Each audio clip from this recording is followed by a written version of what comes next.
Good morning. The major growing pain of this endeavor is discovering that the tripod I bought does not work at all outside.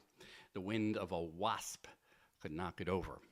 And so I'm planning on getting a new tripod maybe next week, and we'll be taking this back out to outside locations in Washington on some occasions. Anyway, President Trump signed some executive orders yesterday at Mar-a-Lago, and while taking some questions, he went full Putin when it comes to Ukraine. As the talks in Riyadh got started with no one representing Ukraine in the U.S. delegation led by Secretary of State Marco Rubio sitting across from Putin's reps led by Foreign Minister Sergei Lavrov, Trump was asked why Kyiv didn't have a seat at the table. He responded that he was the only one who could end the three-year conflict. Now, there's no surprise there, but then Trump turned to one of his favorite tactics, rewriting history. He accused Ukraine of whining about not having a seat at the table, and they could have had a seat at the table 3 years ago. In other words, Volodymyr Zelensky could have let Russia take some territory, and that would have avoided the invasion. Yes, here's the quote. "You should have ended it 3 years. You should have never started it. You could have made a deal," end quote.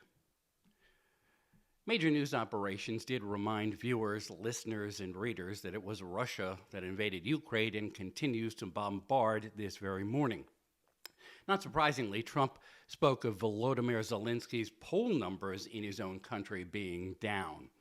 This morning, the Ukrainian leader accused Trump of living in a disinformation bubble. Zelensky hears the U.S. leader parroting Kremlin talking points and figures he might as well push back. Speaking of polls, there is a good percentage of Americans who thought helping Ukraine was not in our interest, that's for sure. And Trump is certainly ready to dump it all on European leaders' backs. Will they continue to help Kyiv fight if Trump is perfectly willing to sell Zelensky out?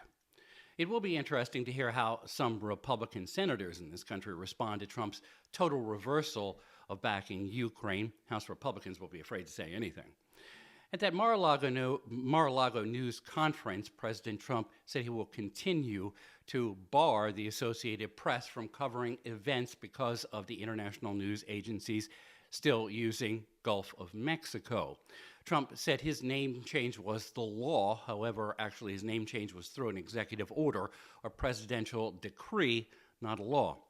As we come full circle this morning, somewhere in Russia, map makers are going to be more than happy to call what is an international body of water the Gulf of America.